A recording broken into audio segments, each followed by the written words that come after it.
Perum Bulog menegaskan peran strategisnya sebagai instrumen negara dalam mengawal keberhasilan swasembada pangan nasional tahun 2025. Sebagai stabilator pangan sekaligus off-taker utama hasil panen petani, Perum Bulog terus memperkuat perannya sebagai pilar utama stabilitas harga dan pasokan pangan nasional demi kesejahteraan masyarakat Indonesia.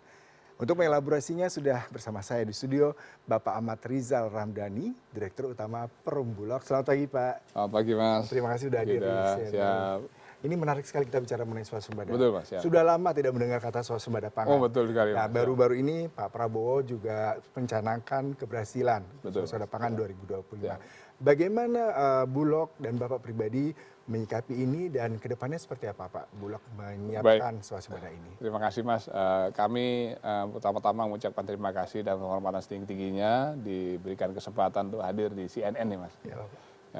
Alhamdulillah Mas, kemarin pada saat Bapak Presiden di Kerawang dengan beberapa menteri telah mencanangkan Indonesia swasembada pangan. Ini dengan swasembada pangan ini kan bukan hanya kerjanya Bulog sendiri. Jadi ini kerja dari seluruh stakeholder pemerintah. Dari seluruh kementerian, TNI, Polri, bahkan sampai ke petani-petani itu semua terlibat untuk mewujudkan swasembada pangan tahun 2025 ini. Kemarin ya Pak. Nah ini Bulog sendiri juga khususnya kan berada di hulunya Pak. Nah di hulunya ini mulai dari proses kita panen, sampai dengan kita pengolahan dan penyaluran kepada masyarakat. Nah, mungkin kita bisa saksikan sejenak kaitan dengan pada saat beliau menyampaikan begitu happy sekali Bapak Presiden, ini kami juga bangga Pak. Ini bahwa memang betul-betul swasembada pangan itu terwujud. Karena dengan stok beras kita yang luar biasa, dari sepanjang sejarah Indonesia merdeka, ini stok kita sampai 4,2 juta ton di tahun 2025. Dan ini mencapai stok yang tertinggi. Nah untuk sampai di tahun 2026 ini, karena sudah dipakai beberapa bulan, stok kita tinggal 3,2 juta. Dan untuk operasional dan lain sebagainya. Dan ke depan otomatis dengan target 2026 ini, pemerintah juga memberikan target yang luar biasa Mas. Ya targetnya kalau tahun lalu kita target 3 juta, di tahun ke depan ini kami ditarget 2026 4 juta ton Mas. Bertambah cukup signifikan. Cukup signifikan sekali. Nah ini suatu challenge buat kami, sesuai dengan arahan Bapak Presiden waktu beliau menyampaikan di Kerawang itu, swasembada. 4 kali Mas. Berarti sampai 2029 nih Mas swasembadanya Mas. Baik, Pak Rizal, ini kan tadi menarik ketika target ditambah jadi 4 juta di 2026. Bagaimana Bulog bisa tetap menjaga stabilitas daripada swasembada dan juga challenge-nya pasti ada ya Pak. Kalau kita bicara mengenai cuaca, Jakarta dan Indonesia saat ini hujan setiap hari. Bagaimana swasembada itu bisa tetap terjaga di antara kondisi El Nino, cuaca, perubahan iklim seperti ini Pak? Baik, terima kasih Mas. Jadi yang mempengaruhi swasembada ini khususnya kegiatan Bulog ya di hulu Mas ya, itu bukan hanya cuaca Mas, tapi dari faktor produksi juga. Faktor produksi, kemudian faktor produksi itu banyak, mulai dari bibit, pupuk dan sebagainya. Kemudian faktor alam. Faktor alam itu masuknya di cuaca. Betul Pak. Faktor cuaca. Nah kami juga selalu bersinergi dengan teman-teman BMKG dalam hari ini. Kami selalu mengupdate berita, informasi untuk mengantisipasi cuaca ini. Nah, karena kalau yang namanya hujan, pasti petani nggak bisa panen Mas. Betul. Kalau udah nggak bisa panen kan berarti nggak bisa kita serap. Jadi kami teman-teman yang di lapangan, khususnya teman-teman kami yang bagian penyerapan ini, kita update terus datanya. Data tersebut, kapan kira-kira cuaca cerah, sehingga mereka bisa panen. Nah, dikomunikasikan dengan teman-teman Babinsa dan Babin Kamtipmas serta PPL-PPL yang ada di lapangan. Nah, informasi ini sampaikan ke para petani. Kita perkiraan tanggal berapa, jam berapa dan sebagainya bisa diketahui, kita bisa panen di masing-masing wilayah. Sehingga penyerapan dengan cepat, tepat, dan maksimal Mas. Jadi secara pentahelik sangat kooperatif semua Pak dan saling berpadu ya untuk bersinergi. Nah, saya menarik dengan Bapak yang tetap memperhatikan mengenai harga diawasi juga oleh pemerintah supaya tidak ada permainan harga ketika misalkan produksi berlebih atau mungkin ketika cuaca buruk sehingga permainan harga itu berpengaruh juga. Betul, Bagaimana Bulog dan Bapak sendiri untuk Siap. melihat hal ini? Betul Mas, kebetulan kami kan di bawah kendali Bappenas Mas. Nah kebetulan kepala Bappenas ini adalah Pak Mentan sendiri. Jadi kita enak deh, satu alur lah gitu Mas. Kan? Nah, alhamdulillah beliau juga membentuk yang namanya Satgas Pangan. Nah Satgas Pangan itu yang terkait juga Satgas Pengendalian Harga. Yang dipimpin oleh Kabar Eskrim kebetulan. Wakil Komandan Satgas Pangan kebetulan kami di Rut Bulog. Nah kami selalu bersinergi dengan teman-teman Satgas Pangan khususnya jajaran Polri. Kalau di tingkat pusat Kabar Eskrim, di tingkat provinsi Dirkrimsus, di tingkat kabupaten kota adalah Kasat Serse. Nah begitu juga untuk di provinsi kami ya pimpinan wilayah Bulog. Kalau di kabupaten kami adalah pimpinan cabang Bulog. Nah ini bersinergi selalu kontrol Mas ke lapangan. Betul. Mungkin Mas bisa lihat di media ataupun merasakan kemarin Natal Tahun Baru, sama sekali tidak ada gejolak-gejolak kenaikan harga. Betul. Alhamdulillah apa? Karena kita rutin Mas ke lapangan. Selalu mengecek ke lapangan baik dari pengecer sampai distributor. Jangan sampai pengecer dan distributor ini ada yang nakal. Betul. Nah kalau yang nakal kasih warning dulu Mas, kayak main bola Mas. Kita kasih kartu kuning dulu. Kartu kuning kedua langsung kartu merah Mas. Kalau ada pelanggaran yang cukup merugikan tidak hanya Mas. bagi petani tapi juga warga. Betul, Mas. Karena memang kita hampir 90% Indonesia konsumsi beras ya Pak ya. Betul, karena tugas Bulog salah satunya adalah menjaga stabilitas harga Mas. Nah ini kalau saya menarik lagi Pak terkait dengan Bapak menegaskan kebijakan beras satu harga dari Sabang sampai Merauke ini diterapkan untuk beras stabilisasi pasokan dan harga pangan. Bisa Bapak jelaskan lebih lanjut? Betul Mas. Nah ini ide tersebut pada saat di Kerawang kemarin Mas Isin. Kami pertama lapor ke Pak Mentan. Terus kemudian Bapak Mentan setuju. Terus kemudian Bapak Presiden saat berkunjung meninjau stand kami presentasikan rencana konsep satu harga itu seperti apa sih supaya beliau tuh paham betul dan menyetujui program ini. Alhamdulillah beliau setuju Mas. Jadi program rencana beras satu harga ini dari Sabang sampai Merauke, jadi itu adalah beras SPHP. Beras SPHP. Yang namanya beras SPHP kan beras stabilisasi harga pangan. Nah rencana kami ini dihadapkan dengan Bulog juga akan dapat bantuan dapat dukungan margin fee Mas. Kan Bulog ini juga BUMN. Betul. Seperti layaknya juga PLN dan Pertamina. PLN Pertamina itu juga dapat margin fee 7% Mas. Nah, alhamdulillah Bulog ini sedang diajukan margin fee-nya 7%. Nah, kenaikan margin fee 7% ini nanti sebagai anggaran subsidi silang untuk bisa mengirim beras-beras ke Indonesia Timur, ke daerah-daerah yang terjauh kayak di Sabang, Merauke dan lain sebagainya. Itu nanti disubsidi silang dari hasil margin fee ini Mas. Jadi tidak ada gap harga di Merauke, betul, Mas. mungkin di Jakarta. Sekarang kan harganya ada 3 zona Mas. Zona 1 itu di Jawa, kemudian Lombok, dengan NTB dengan Lampung dan Sulawesi Selatan. Zona 2 itu di Sumatera, kecuali Lampung, kemudian termasuk Kalimantan dan Sulawesi, kecuali Sulawesi Selatan. Zona 3 itu Papua dengan Maluku, Mas. Nah ini dengan zona, masing-masing zona ini kan harganya bervariasi, jadi memberatkan masyarakat lah. Nah harapan kami nanti satu harga, seperti zona 1.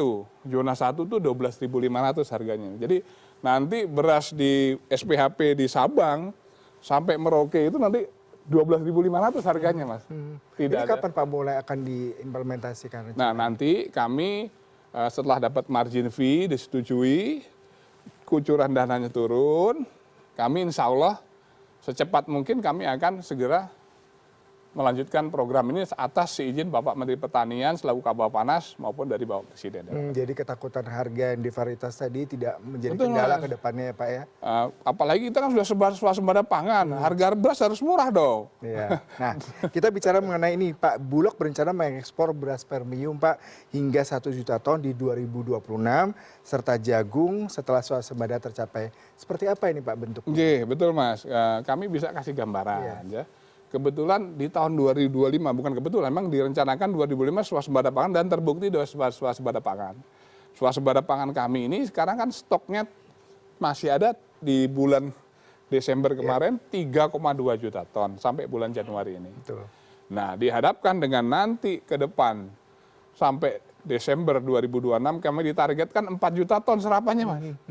Berarti kan kalau 3 tambah 4 kan 7, Mas. Iya, iya. Nah, 7 juta ini kan harus kita maksimalkan. Betul, Bapak. Selain kegiatan ekspor, Mas, nanti ekspor yang 1 juta ton, nah ini kita ekspor rencana sesuai arahan dari Pak Mentan, coba dijajaki dulu tetangga kita. Mana itu Pak negara yang akan menjadi prospek kita untuk ekspor? Mungkin yang terdekat adalah Timor Leste, Malaysia, PNG, termasuk Filipina. Kita akan coba jajaki, dan kemarin kami sudah berkomunikasi dengan para atas perdagangan untuk menjajaki ini.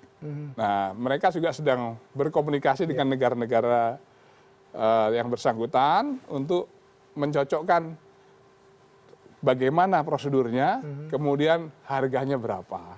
Nanti kalau sudah fix, kami lapor ke pimpinan, selanjutnya kita tinggal melaksanakan ekspor tersebut. Dan kami dijatah oleh Pak Mentan 1 juta, Mas. 1 juta. Nah, ini untuk meringankan beban gudang, Mas. Karena gudang kan harus berputar berasnya. Kalau nggak berputar nanti rusak berasnya di dalam. Overcapacity juga. juga. Bisa terdistribusi. Dan selain itu, Mas, kita ekspor ini kan ada beras SPHP, itu kan 1,5 juta ton. Terus kemudian ada beras bantuan pangan, 720 ton. 720 ribu ton, mohon maaf, Mas. Kemudian ada juga penyaluran beras untuk komersil itu 2,5 juta ton untuk di lokal. Rencananya seperti itu. Jadi sehingga beras yang di gudang itu berputar terus, Mas. Tidak stuck gitu, Mas. Jadi harapannya beras yang di gudang itu fresh terus. Jadi dinikmati juga enak gitu oleh nggak masyarakat. ada beras yang berkutu dan masalah komplain Betul, ya Pak, karena pasti, kualitasnya Mas. bagus. Mas. Nah ini bagaimana menjaga stabilitas beras dalam negeri ketika 1 juta nanti diekspor? Apakah memang masih bisa terus terjaga dari segi kualitas, stoknya seperti apa? Iya, Mas. Tadi kan saya sudah jelaskan, kalau tadi 4 tambah 3 kan berarti 7 juta. Nah 7 juta diambil 1 juta untuk ekspor. Masih ada 6 lah. Masih ada 6 juta. 6 juta diambil 2,5 untuk konsumsi dalam negeri yang premium. Masih ada 4,5. Diambil lagi 1,5 untuk yang SPHP masih ada 3 juta. Diambil lagi yang untuk bencana 500 ribu ton. Masih ada 2,5 juta. Jadi average kami nanti pada saat di akhir 2026 stok kita masih ada 2,5 juta ton. Dan itu memang standar nasional kita, Mas, cukup gitu, Mas. Jadi secara kebutuhan dalam negeri dengan target yang bertambah 3 juta ton ya Pak ya, 4 juta ton tahun ini bisa terpenuhi dan bahkan kita bisa Amin, mengekspor. Mas, insya Allah, Mas. Nah sejauh ini bagaimana Pak? Kita melakukan tadi Bapak di awal kan kolaborasi tidak hanya dengan para petani, TNI, Polri dan juga semua stakeholder. Kedepannya untuk mencapai target ini seperti apa Pak? Bentuk konkretnya Pak yang bisa Baik, terima kasih, Mas. Jadi kami istilahkan kita namanya kolaborasi pentahelik, Mas. Iya, betul. Jadi pentahelik itu ya baik pemerintah sendiri, pemerintah pusat, pemerintah daerah, termasuk jajaran TNI Polri, termasuk teman-teman media pun kita libatkan, Mas, ini, Mas. Termasuk teman-teman akademisi, bahkan relawan-relawan, Mas. Nanti ke depan juga kita libatkan supaya penyaluran beras pemerintah itu betul-betul dirasakan oleh masyarakat dengan harga yang flat, kualitasnya bagus, dan rasanya juga enak, Mas. Itu, Mas, yang penting, Mas. Dan stok yang tetap terjaga dalam kondisi apapun ya Pak. Betul, Mas. Memang cuaca, kemudian juga teknologi. Nah ini bicara mengenai teknologi. Seperti tadi peran Bulog ini Pak untuk membantu meningkatkan masyarakat, terutama petani, untuk menerapkan teknologi pertanian yang mau tidak mau harus lebih canggih, lebih tepat guna, dan lebih mengikuti perkembangan zaman. Bagaimana Bulog melakukan pendampingan dan seperti ini Pak? Baik, Mas. Jadi kita mulai dari kita dalam proses penyerapan gabah nih, Mas, ya.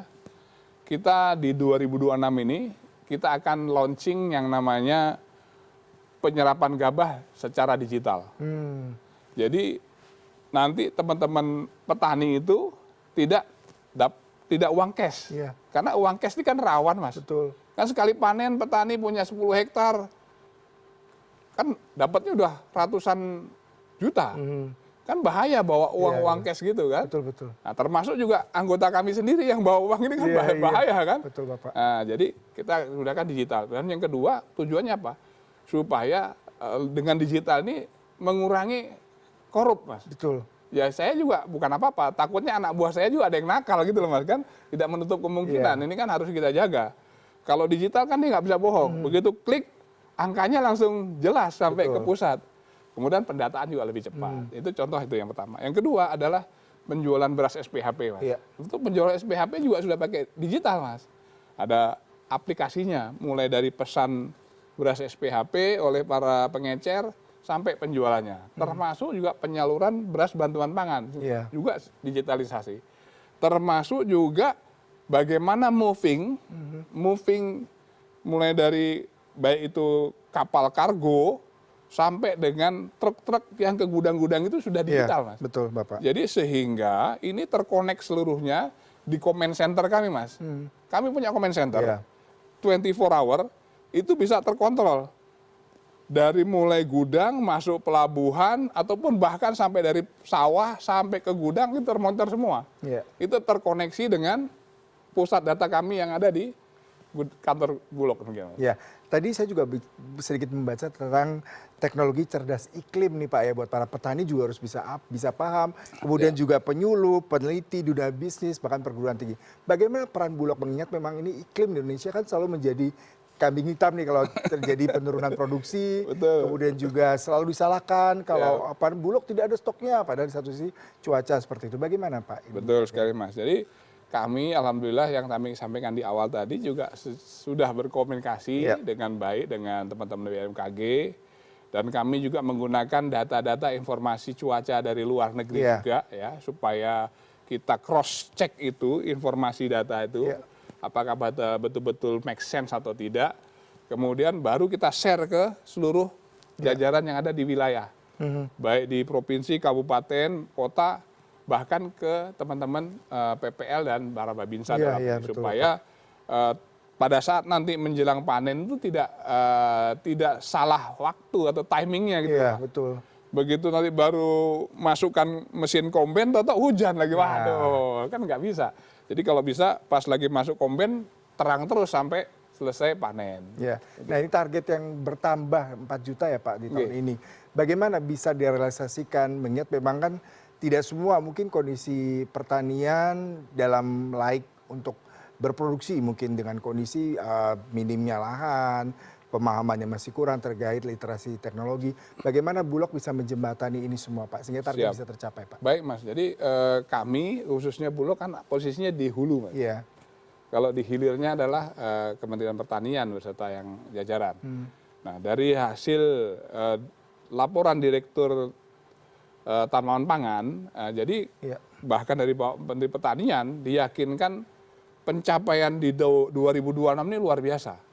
Karena apa Mas? Mohon maaf, sekarang harga pupuk turun 20%.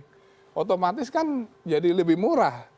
Maka petani lebih banyak pupuk. Kan otomatis banyak pupuk kan buahnya makin banyak. Kualitasnya bagus. Nah ini salah satu indikasinya Mas. Nah otomatis kita harus menyiapkan nih Mas. Yang pertama gudangnya dulu. Gudang yang ada sekarang kami itu yang existing ada 1.586 gudang yang kita miliki. Nah, itu pun kita masih pakai gudang-gudang swasta, Mas. Karena target ke depan kan masih nambah lagi dari 3 juta, nambah jadi 4 juta. Kita harus pakai gudang-gudang swasta. Nah, kita akan sewa gudang dulu sambil menunggu kemarin Bapak Presiden memberikan bantuan kepada Bulog. Akan diberikan dukungan dana 5 triliun untuk bangun 100 gudang nih Mas. Jadi tidak perlu lagi sewa tempat. Dan biaya bisa dikurangi lagi. Cost-nya jadi lebih rendah gitu loh Mas. Sehingga nanti harga tetap terjamin. Nah dengan penambahan gudang ini nanti otomatis akan masuk ke gudang-gudang baru. Termasuk mesin-mesinnya. Nah terus kemudian setelah itu baru pengolahannya. Pengolahannya dengan mesin yang baru nih Mas yang dari Bapak Presiden. Itu nanti pecahannya jadi lebih kecil, bahkan bisa jadi 5%, bukan hanya 15%, tapi bisa jadi 15%, karena mesinnya baru dan canggih nanti, yang bantuan dari Bapak Presiden ini. Kemudian nanti yang berikutnya, sistem penggudangannya. Nah sistem penggudangannya kita ada pemeliharaan yang intensif, yaitu pemeliharaan harian, mingguan, bulanan, sampai triwulan dan semester. Itu ada tahapan-tahapannya. Istilahnya kalau kita namanya pemeliharaan bertingkat, bertahap, dan berlanjut istilahnya. Sehingga beras yang sampai di meja makan kualitasnya bagus, rasanya tetap enak karena tadi ya secara infrastruktur juga sudah mendukung ya Pak, maksudnya pembangunan gudang. Termasuk SDM kami juga kita latih terus Mas. Ya, menarik Pak. Ini Pak, kalau kita bicara mengenai visi Bapak nih tentang peran Bulog yang tidak hanya sebagai stabilator harga, tapi juga cadangan pangan, dan kedepannya juga penggerak suasana pangan secara holistik Pak. Tidak hanya beras, tapi juga jagung, kedelai, dan hortikultura lain. Bagaimana Bapak mendukung atas cita pemerintah Pak Presiden Prabowo Subianto terkait ini Pak? Siap Pak. Mas, kami punya visi ya, visi ke depan itu bukan hanya lokal nasional Mas. Lokal nasional itu kami punya berkeinginan, bercita-cita Bulog itu sebagai orkestrator rantai pasok pangan nasional. Jadi bukan hanya beras nanti Mas yang kita urus. Harapan kami dan harapan Bapak Presiden sendiri pada saat kami pertama menghadap beliau, harus bisa mengendalikan 9 bahan pokok kebutuhan pangan nasional. Beras, minyak, gula, tepung, daging, telur, susu, dan seterusnya. Ini harus ke depan seperti itu. Dan kita jadi orkestratornya. Jadi kita yang mengendalikan. Jadi yang namanya kemandirian pangan sesuai dengan arahan Bapak Presiden, negara yang mengendalikan harga itu, bukan pihak swasta. Nah, itulah yang namanya orkestratornya di situ posisinya. Nah, harapan kami dalam waktu dekat Bulog ini juga bisa menjadi orkestrator rantai pangan nasional, yaitu 9 bahan pokok ke depannya. Namun kita pelan-pelan nih Mas, kita baru beras, jagung, minyak, gula, nanti pelan-pelan maju terus sampai dengan susu dan lain sebagainya. Terakhir Pak, kalau kita melihat tunggu Mas, satu lagi Mas, Pak? Kita juga pengen jadi sebagai lumbung pangan dunia Mas. Itu yang sesuai dengan cita-cita Bapak Presiden. Jadi bukan hanya orkestrator yang di dalam negeri, tapi kita jadi lumbung pangannya dunia. Salah satu dengan ekspor nanti ya, 1 juta beras. Apabila ada negara-negara yang membutuhkan, kita bisa kirim. Ada yang kesulitan kayak Palestina dan lain sebagainya, kita bisa kirim. Ya, dengan begitu besar tanggung jawab bertambahnya lagi skup tugas dan pengawasan dan juga bagaimana peran dari Bulog, bagaimana Bapak melihat ini ke depannya dan Bulog seperti apa untuk bisa tidak hanya menjadi orkestrasi tapi juga mendukung program pemerintah, dan apa challenge yang harus segera diatasi dalam waktu dekat Pak? Baik Mas, yang challenge-nya waktu dekat nih Mas ya. Kita bicara yang waktu dekat dulu. Yang waktu dekat ini adalah yang sekarang yang jadi prioritas kami adalah penanganan bencana yang ada di Sumatera Mas. Betul. Kami sesuai arahan Bapak Presiden maupun Bapak Menteri Pertanian untuk melipat gandakan dukungan stok kebutuhan masing-masing kabupaten kota dan provinsi di daerah bencana, baik di Aceh, di Sumatera Utara, di Sumatera Barat, itu kita lipatkan menjadi 3 kali lipat. Contoh mamanya Aceh butuh 10.000 ton beras, kita lipatkan jadi 30.000 ton. Tujuannya Pak, supaya tidak ada lagi keresahan ataupun bahkan tidak ada lagi yang tidak dapat bantuan. Nah, alhamdulillah lancar semua nih Mas. Kebetulan gudang-gudang kita yang di sana juga pas penuh-penuh semua. Jadi tinggal dorong aja. Distribusi mudah ya Pak? Mudah. Ya, cuman sekarang kendalanya faktor cuaca. Dengan cuaca yang bolak-balik hujan, sering jalannya putus dan lain sebagainya. Ini yang menjadi kendala kami. Kami selalu bersinergi dengan BNPB, TNI, Polri, bahkan dengan pemerintah daerah maupun bahkan relawan-relawan yang ada di sana untuk membantu mendorong ini. Nah, alhamdulillah lancar. Nah, itu kaitan dengan masalah bencana Mas. Jadi kami prioritaskan untuk yang waktu dekat ini adalah bencana dulu. Kemudian yang kedua, kebetulan ini menjelang dekat ini adalah ada Imlek juga. Kita juga stokkan, yakinkan ke seluruh gudang-gudang Bulog untuk dipenuhi berasnya, maupun minyak, gula, dan lain sebagainya. Supaya apa? Supaya nanti kebutuhan Imlek ada, kebutuhan nanti di Aceh ada namanya tradisi megang Mas. Menjelang Ramadan. Menjelang Ramadan. Nah, ini sakral betul untuk orang Aceh nih. Ini harus kita penuhi stoknya. Jangan sampai masyarakat Aceh udah susah, nggak ada stoknya lagi. Nah, ini harapan kami dan sudah kami perintahkan untuk yang di Aceh, persiapan megang harus maksimal. Sehingga teman-teman yang ada di Aceh untuk megang bisa aman dan terkendali. Kemudian menghadapi lagi adalah Ramadan, Iya. bulan suci. Ya, ini kan seluruh umat Islam se-Indonesia nih Mas, kita harus siapkan. Baik. Termasuk nanti Lebaran, begitu Mas. Ini target kami yang waktu dekat. Kemudian yang kedepannya, kami targetnya adalah mencapai semua tugas-tugas yang diberikan oleh pemerintah. Baik penyerapan maupun penyaluran kami. Dan yang terakhir adalah untuk ekspor sesuai dengan arahan Pak Presiden. Dengan target 1 juta beras premium Betul, bisa Mas. diekspor ke negara tetangga, mudah-mudahan juga tercapai. Amin, Mas. Kemudian kebutuhan domestik juga bisa terpenuhi dan Amin, juga win-win solution bisa didapatkan dari hulu ke hilir. Betul, Pak. Karena kebutuhan beras ini adalah kebutuhan sangat krusial buat warga Krusial. Indonesia di mana 90% kita mengkonsumsi beras ya Pak. Beras, Mas. Pak Rizal, terima kasih perbincangan saya. Makasih, Waktu Mas. terbatas. Ji, Mudah-mudahan matur semua nuwun, Mas. visi-misi dari Bulog bisa terselenggara, Amin, tidak dengan amin. swasembada, Siap. tapi juga bisa menjadi orkestrasi dari pangan di Pangan Indonesia dan Indonesia. juga kita bisa menjadi lumbung pangan Pangan dunia. Bapak. Siap. Terima kasih untuk Ji. perbincangan di bisnis Siap, Mas. pagi. Makasih, Mas. Ji. Salam sehat selalu.